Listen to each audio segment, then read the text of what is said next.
Hey, I'm Peter Navarro, and a very special edition here of Real America's Voice. I appreciate them for hosting this press conference. She got tired of waiting. She got tired of waiting. Those were the words that one of my fellow inmates spoke to me the day before I left prison last week. I'm going to come back to that and tell you the full story. And it really encapsulates the bigger message and broader message that I want to convey to you. I spent 4 months in a Miami prison. I was convicted of doing nothing more than my duty in defending the Constitution. As the first person ever charged for that. Being in that prison, though, it was like the Democrats who weaponized the justice system effectively embedded me in that prison system like a reporter or an analyst to actually expose an incredible $5 billion scandal within the Bureau of Prisons that goes directly to the doorstep of Joe Biden, Kamala Harris, and the White House. And in this special report, I'm going to explain what that scandal is. The top line is this. In 2018, when I was in the White House with President Trump signed something called the First Step Act. It's one of two landmark pieces of prison reform legislation. Since that time, the Bureau of Prisons, beginning with the Biden regime, has failed to enforce the First Step Act, contrary to Congress's will, and effectively breaking the law. The practical implication of that is to create delays in the release of inmates, which total in terms of the cost to you, the taxpayer, up to $5 billion. Colette Peters, the director of the Bureau of Prisons, was on the hot seat, the griddle, this morning at Congress testifying. When she wakes up tomorrow, she's going to have a few choices.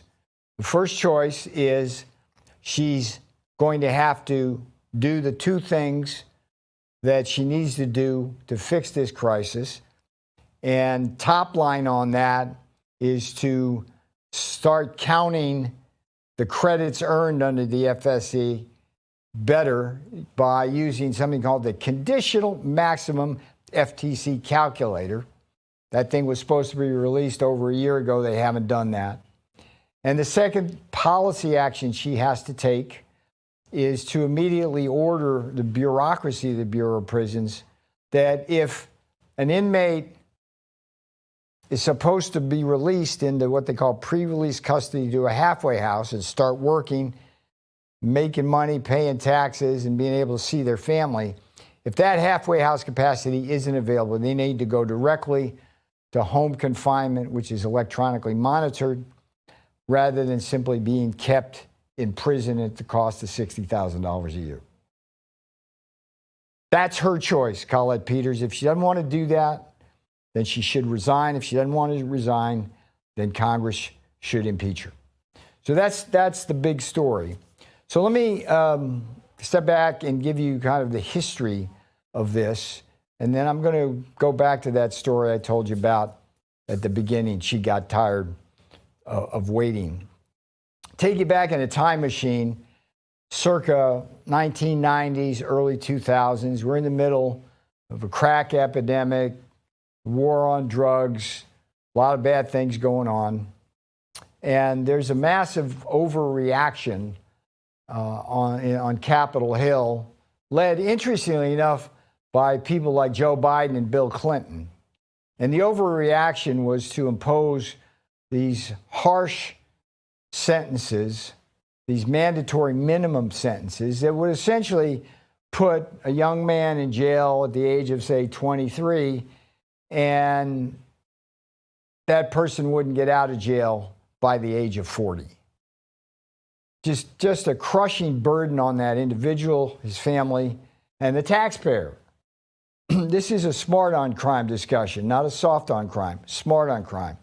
And the standard that we want to have when we think about the criminal justice system, and I've been inside now and I understand this better.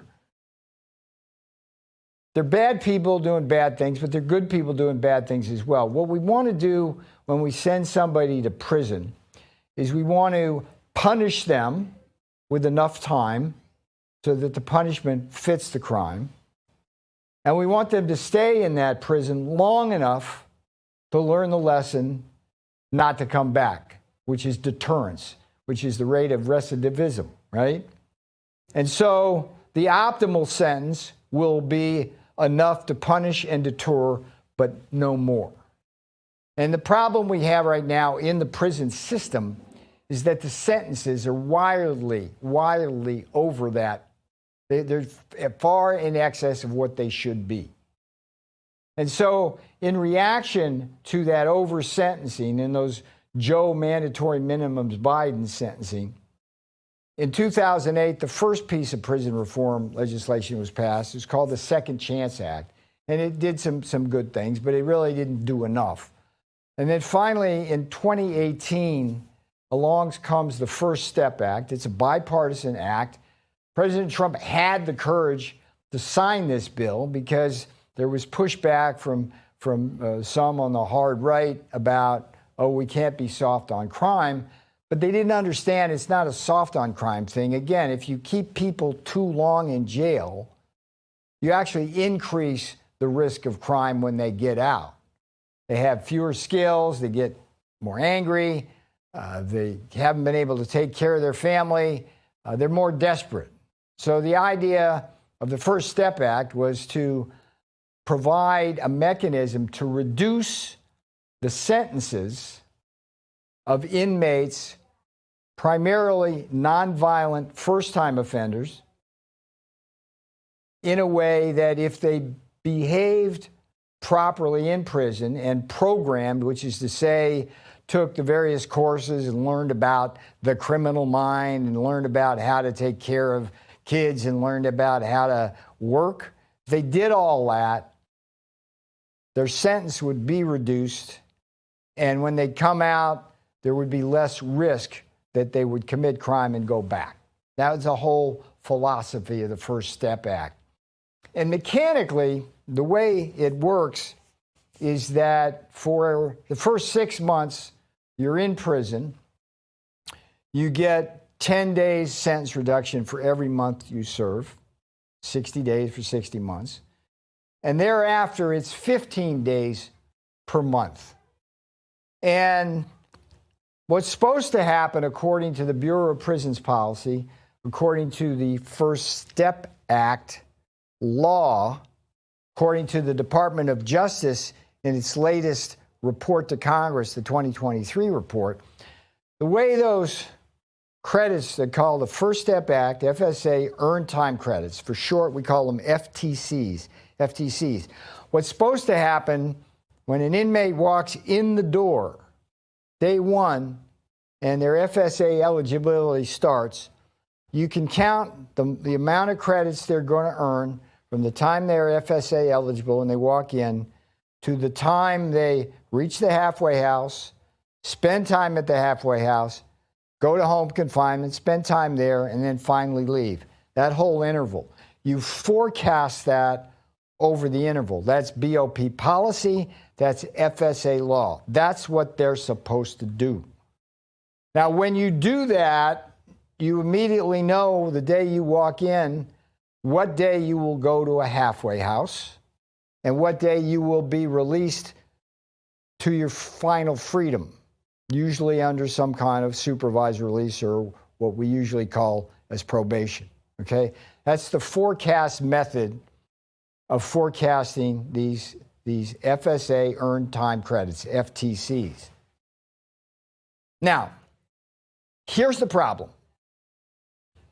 Despite the fact that the director of the Bureau of Prisons, Colette Peters, has ordered the bureaucracy to calculate those FTCs in that manner, despite the fact that the Department of Justice, in its latest 2023 First Step Act report to Congress says it is doing that. The BOP bureaucracy, as it's in practice, me, boots on the ground in places like Miami or Pensacola or Danbury or wherever it is, they're not doing that. They're grossly undercounting the FTCs for inmates, breaking the law while they're doing that, breaking the law. The BOP is breaking the law and going against their policy. They're undercounting them. And what that does is it leads to massive delays in when inmates should be released, first to halfway house and then ultimately to home confinement and freedom. That's the big picture. So what's the practical implication of that? Okay, so do the math with me. If I tell you the following, write this down if you want. Get out a calculator. You can do this with a hand calculator. It costs roughly $60,000 per year per inmate to take care of an inmate in a prison. $60,000. It costs roughly half that once they go to home confinement. Okay? $60,000 a year, take care of an inmate. You cut that in half by getting him into a halfway house. There are over 60,000 First Step Act eligible inmates in the American prison system, mostly nonviolent first-time offenders, over 60,000. So let's take it, round it to 60,000.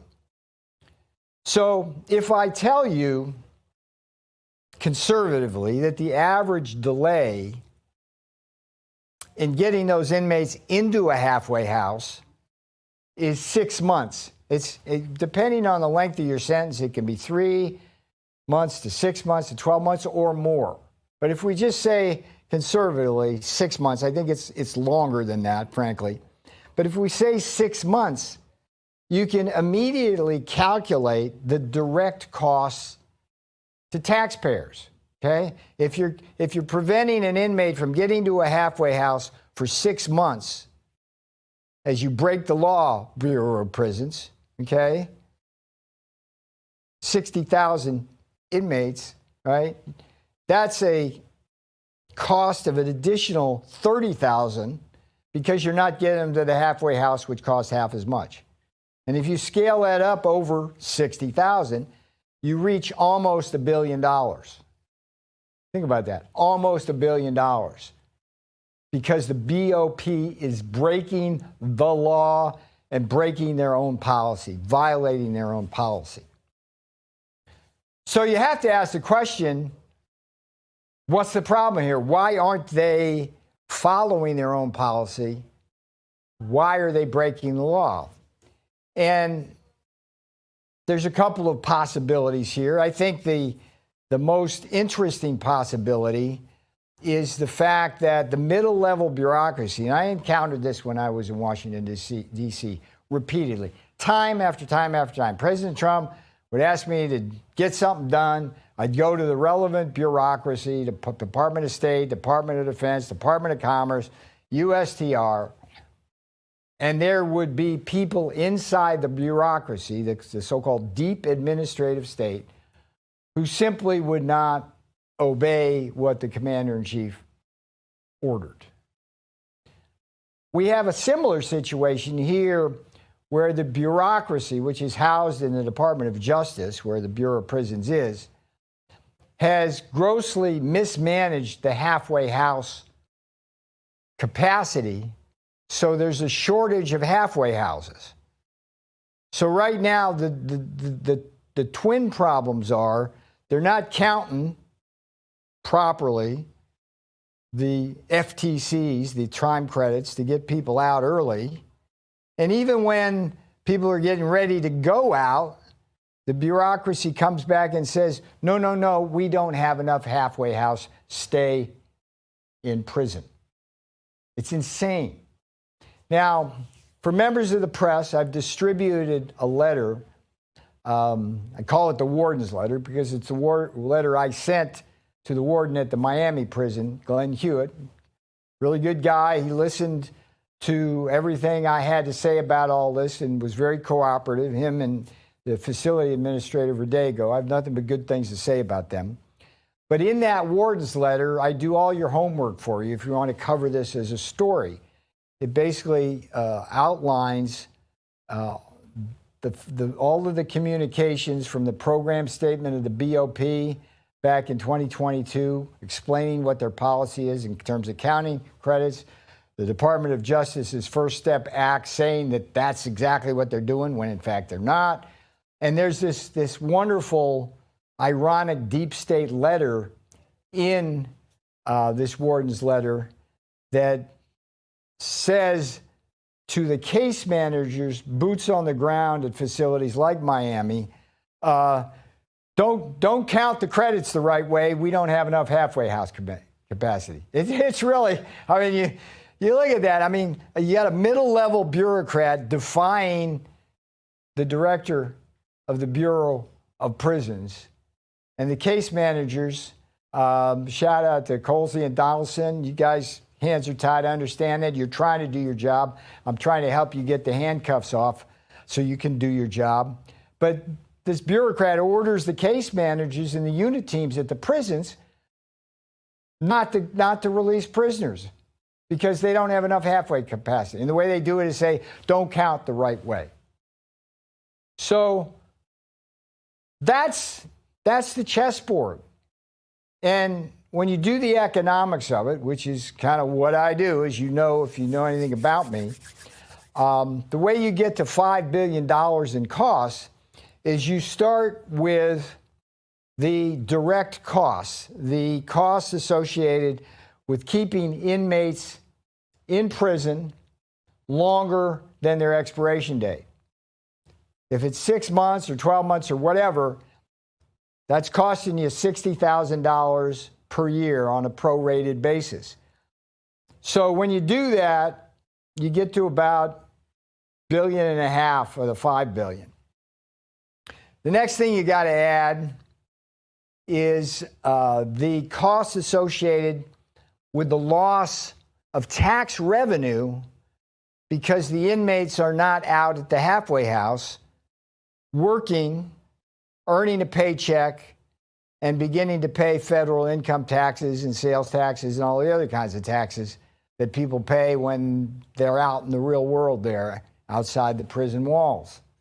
And that adds another billion or so.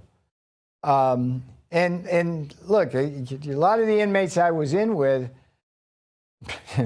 look, some of them, they did the wire fraud, they did the healthcare fraud, they did that and the other thing. They are capable earning an honest living at 6 figures and paying 5 figures in taxes. So it's real money. Now, the third part of the $5 billion price tag, which I estimate, is the one that breaks your heart. My beautiful fiancée, Bonnie, would come every weekend to visit me at the visitor's room, and we'd sit there in a big room, and we'd see inmates sitting there with their wives, their kids, often their uncles, their aunts, their fathers, their mothers, extended families. And there were just so many stories of how the inmates, when they committed their crime, were stripped of all their assets, stripped of all their money. And now the practical result of that is that the wives and kids, many of them are on food stamps, housing subsidies, Medicaid, and other types of government. We call them tax expenditures in economics, again, draining the fist. Now, again, I don't take any objection to punishing these people.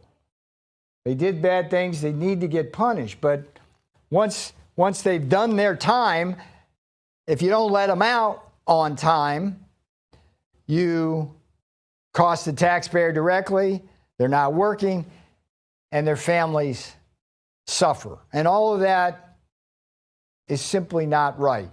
It's a system that's not working. Now, that's pretty abstract. So what I want to do is talk about some of the people who I met in the Miami prison who were in the same dorm. We were 52, a very cramped dorm. As soon as we had COVID go through twice, as soon as one person got COVID, you'd hear them coughing. Within 2 weeks, everybody had it. And it's like on the outside, I'm healthy, but when you're in there eating bad food with no medical care in conditions where there's not adequate filters, or they never change the filters on anything, or they don't have adequate ventilation, you're going to get sick. You're going to get sick. But there were so many guys I got to know there because when I got in there, it's like I could have curled up in a fetal position and just, done my time and whatever. But I was very curious about what was happening, and I listened to all their stories, and I began to understand about this First Step Act and how they're violating the First Step Act. So the story I told you is a guy named James Medard. And day before I get out, I see James at the ice machine. And I had heard that his mother had died, and I wished him my condolences. I said, James, I'm so sorry. I heard about your mother. And he looked me in the eye and he said, she got tired of waiting.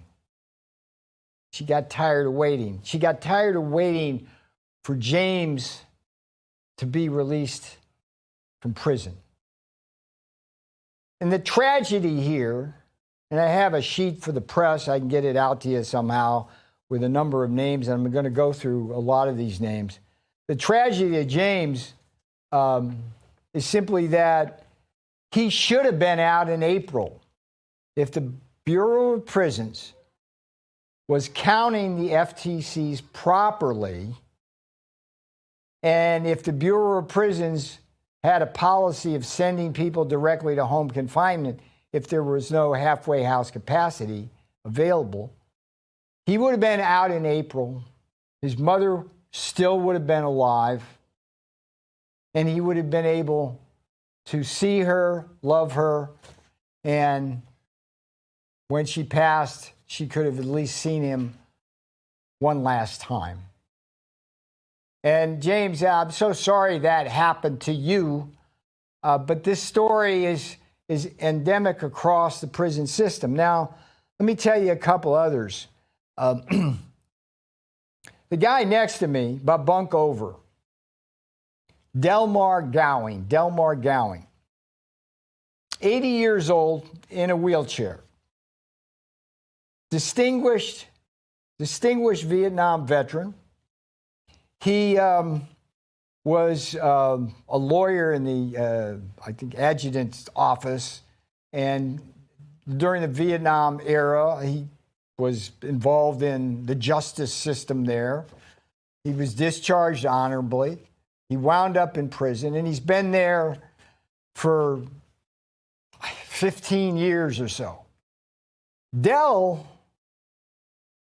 should have been out of that prison in Miami 2 years ago. 2 years ago, under the First Step Act. 2 years ago. That's $120,000 for taxpayers alone. And at 80 years old, it's probably, 25%, 50% of the rest of his life? Who knows? How long is the man going to live? He's in a wheelchair. And even if they didn't let him go on the First Step Act, they should have let him go under compassionate release. So Dell, free Dell Gowing, please, okay? He's been there too long. Now, there's another guy, Cedric Lawson. Cedric, I got to thank Cedric. He was the prison chef, okay? I use the term lightly because they didn't give Cedric a lot of things to work with in terms of the prison food. I mean, frankly, there's no fresh vegetables. Just forget about that, right? It's all canned stuff and things like that, and half the equipment in the kitchen didn't work. But Cedric did the best he could. But check this out. Cedric Lawson should have been released on July 7th. July 7th.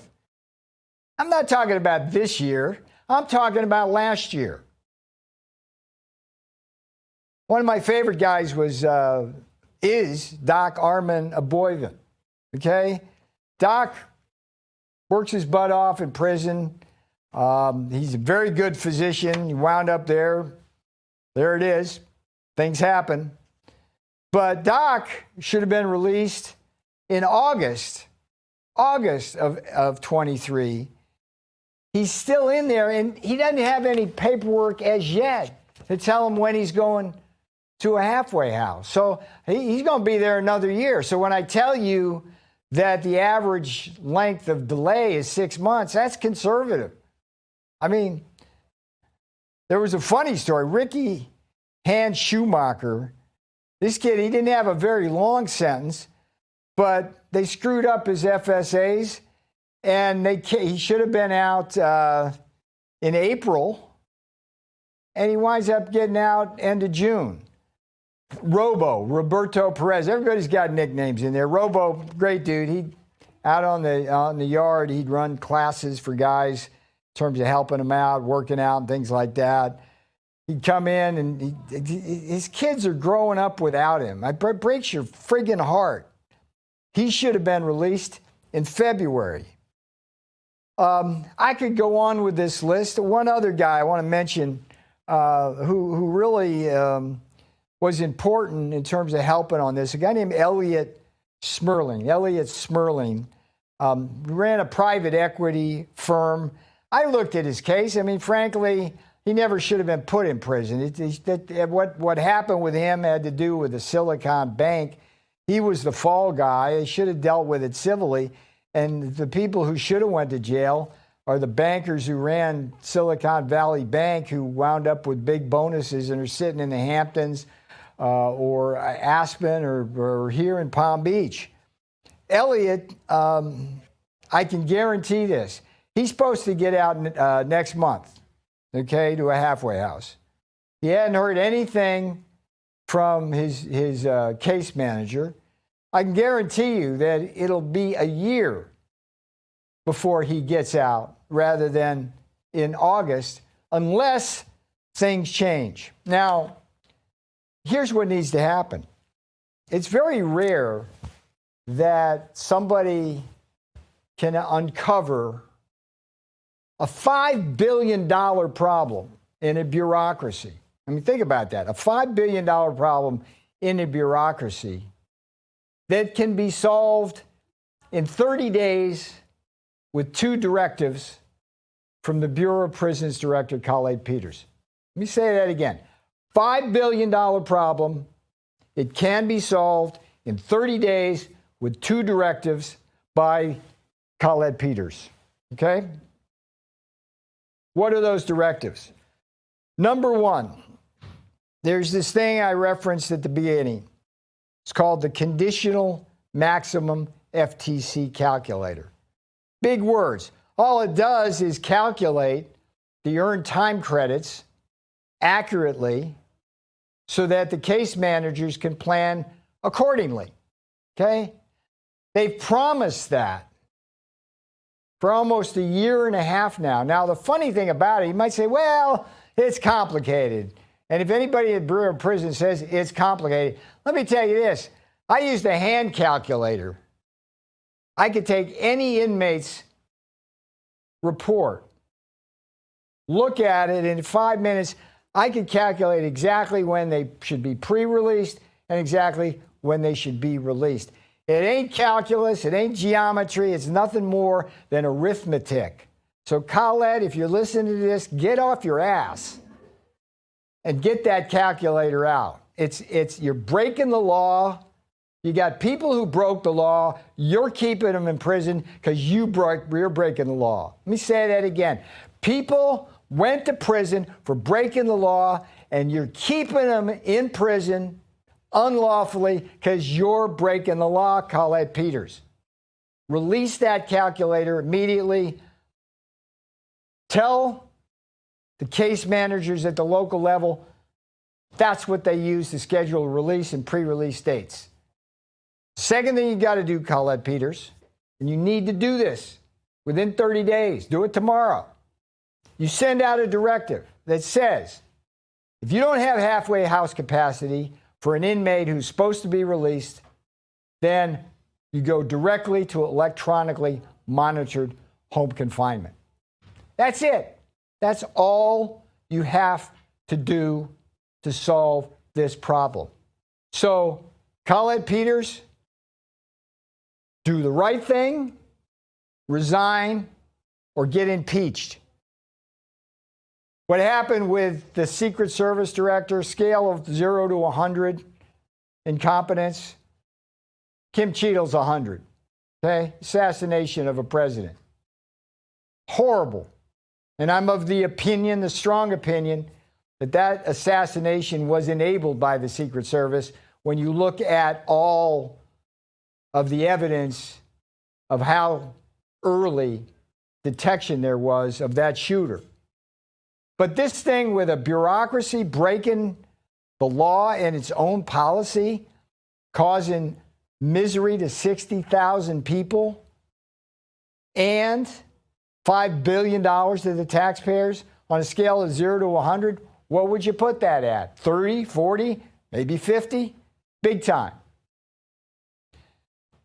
So that's the story. It's a big story, and it's also a story about real people in real prisons.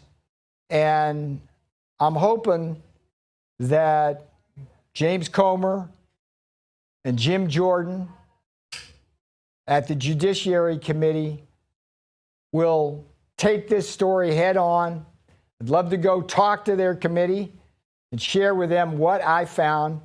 But this is the kind of thing, if Congress can't jump on this immediately when I've handed to them on a silver platter $5 billion, it's a third of the BOP's budget, then Congress isn't working either.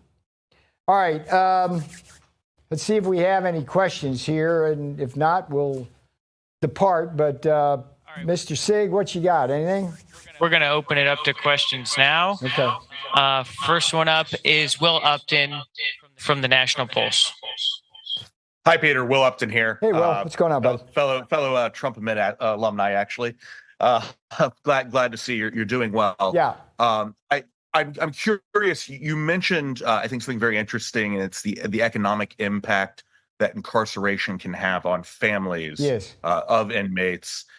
Do you foresee, or do you think, as part of this push, that Congress should begin sort of some type of process to reform civil asset forfeiture as well? Then is that something that you think could be a part of this process?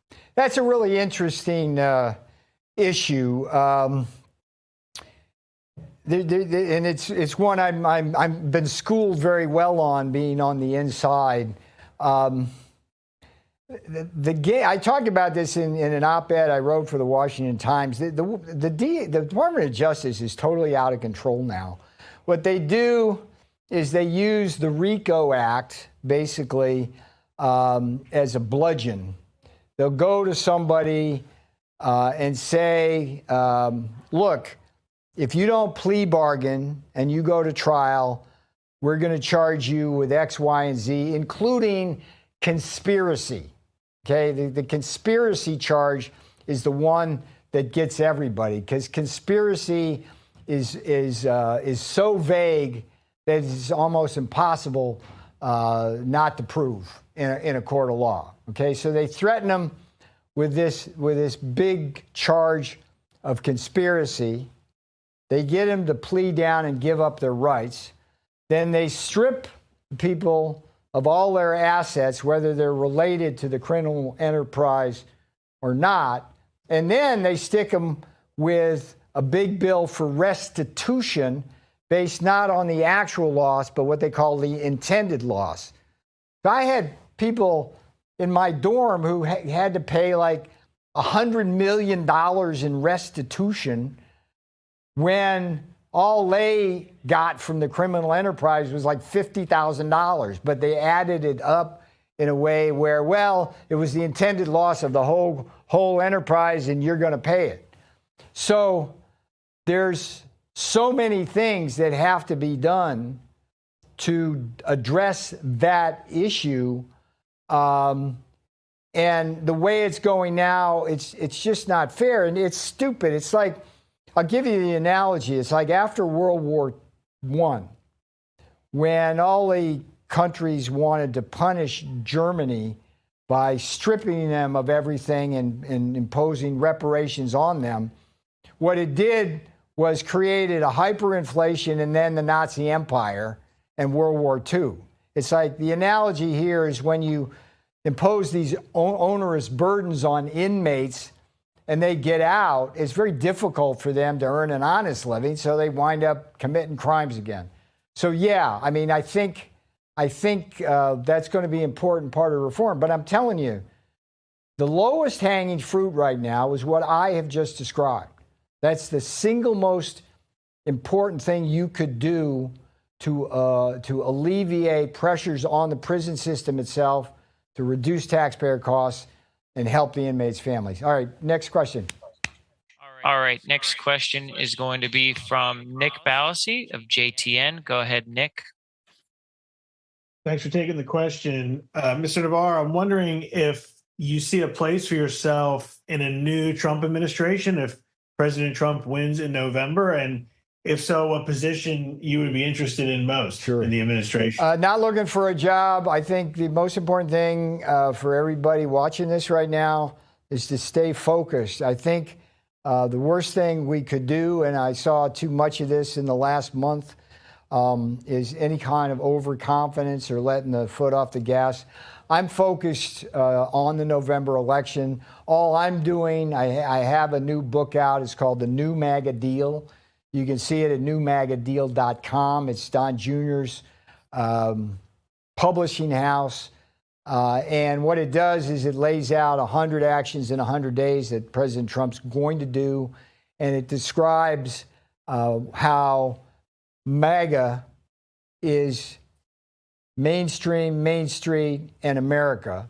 And it's designed to deflect the criticism of the radical left of the MAGA movement. So I don't think about anything past November, and I urge everybody in Trump land to focus just on that election. Next question. All right, coming up next, we have Steve Gruber of Real America's Voice. Go ahead, Steve. Peter, good afternoon. Listen, I just saw a brand new poll from Reuters claiming that Kamala Harris has taken a 2-point lead in the first days of polling. Not a surprise. I expected them to see that. And my question is this: how do we ever get faith back into the government, into these targeted political prosecutions, which clearly this was? To most of us, we look at that and we say, if you were not associated with Donald Trump, you wouldn't have been in the position you're in. And I think that's incredibly important. So I come to you and say, how do you get the American people to understand that this sort of thing will continue? And at some point, it comes after them. If we don't get this under control, it's just going to continue, right? Yeah. Well, let's talk a little bit about the polling first. You can see me later today on Steve Bannon's War Room in the 5 o'clock hour Eastern time. I'm going to have Richard Barris on, pollster. But I've written a lot about polling. And here's the thing. There's two types of pollsters out there. There's the pollsters who are honestly trying to figure out what's going on. There's only a few of those. And there's the pollsters who are trying to message one way or the other, either for the Democrats or the Republicans. And most of the ones in that category are on the Democrat side. So the Quinnipiac poll, Fox News, even though it's Fox News, that's one of the worst skewed polls there is. It's an abomination, and it brings shame on Fox News. Reuters, same drill. So when these polls come out, it's like you can't trust them, okay? So don't worry about that. But frankly, if polls come out and say that Kamala's ahead, good in a way, because that will force people who are getting too complacent and overconfident to go, whoa, let's get back on point. My thing, Steve, on this Kamala shuffle here is that this has become now a campaign that we need to focus on policy. Kamala is going to run on Orange Man bad and on abortion. That's it. That's all they got.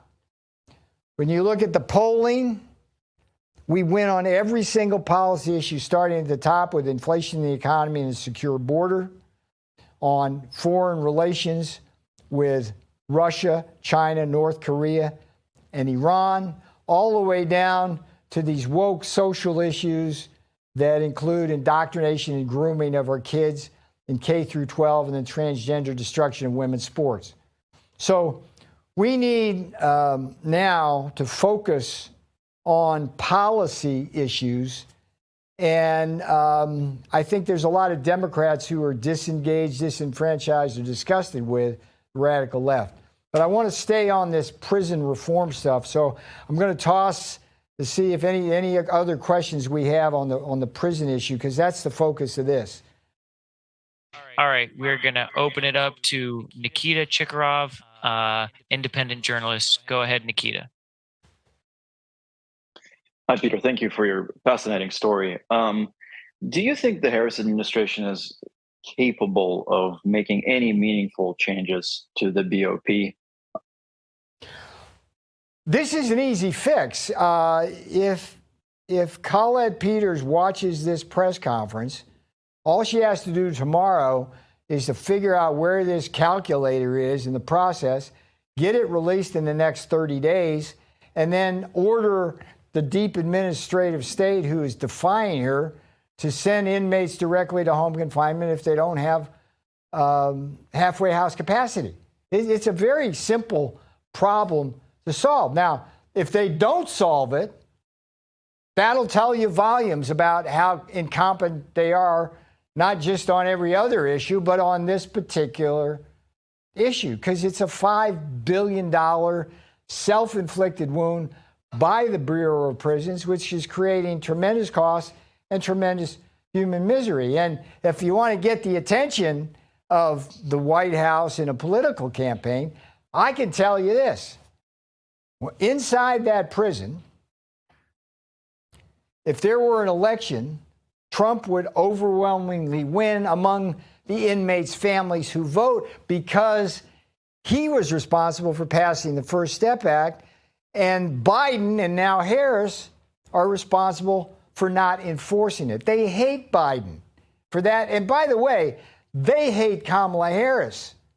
They hate Kamala Harris because she was the district attorney out in California putting young, proud black men in prison for selling nickel bags on the streets of Oakland and laughing about it.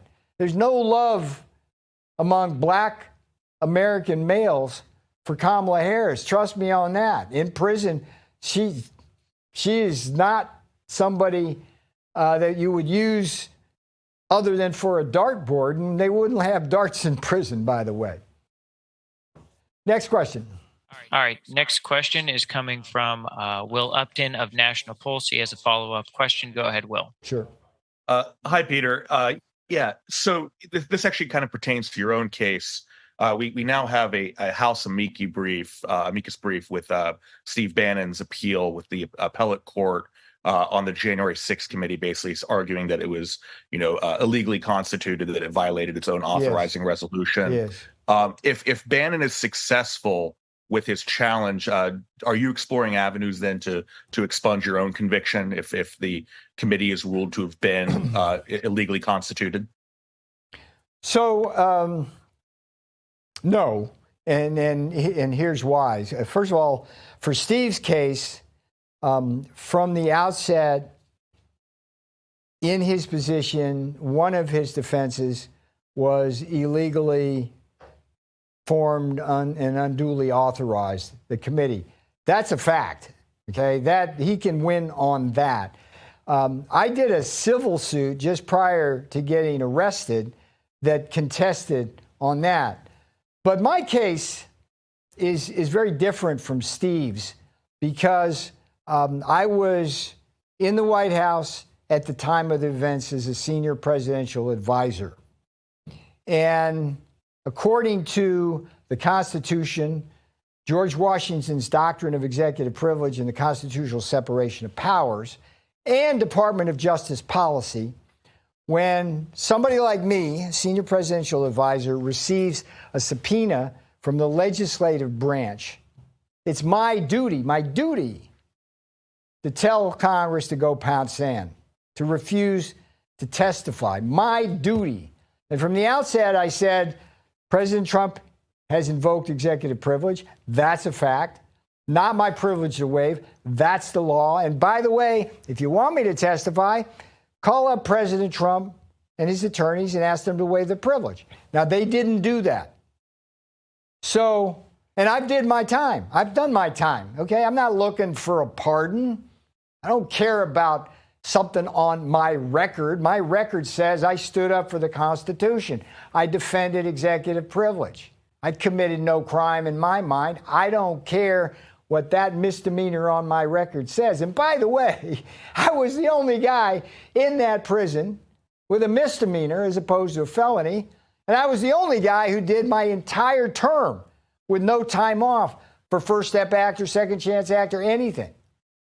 Here's my point. And I said this from the day I got arrested. This is a landmark constitutional case in executive privilege. The big question is Congress authorized to issue a subpoena to a senior presidential advisor when executive privilege is implicated? Big question for the Supreme Court. Second, and this came up in my trial because they tried to argue that the privilege wasn't invoked properly. The judge in my case, Ahmed Maida, Obama appointee, wife, by the way, works for the biggest Democrat lobbying firm and fundraising firm in D.C. That's how politics works. After an unprecedented evidentiary hearing, he said, no, I don't think privilege was invoked. Well, that's a violation of the constitutional separation of powers between the judiciary and the executive branch. So that's a big question. And then third, this issue of the burden. It's like there's in the Supreme Court law, it says that Congress has a burden to accommodate the executive branch in terms of their requests, meaning that if the privilege is invoked, Congress should have called President Trump in my case and try to settle it without putting me in a jail cell.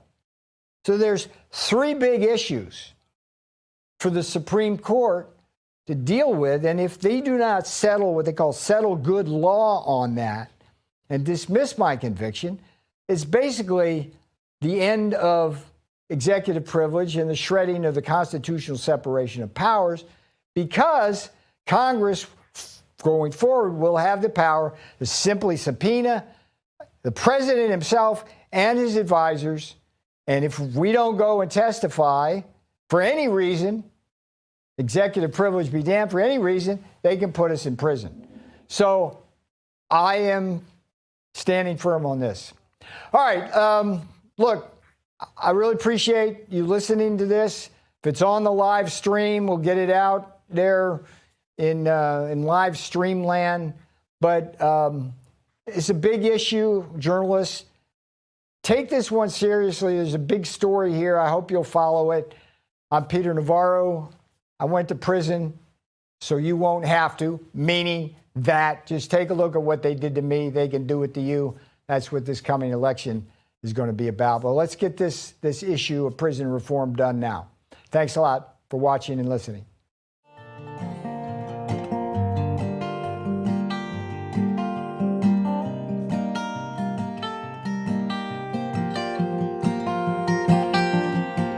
Look around, well, tell me what you see.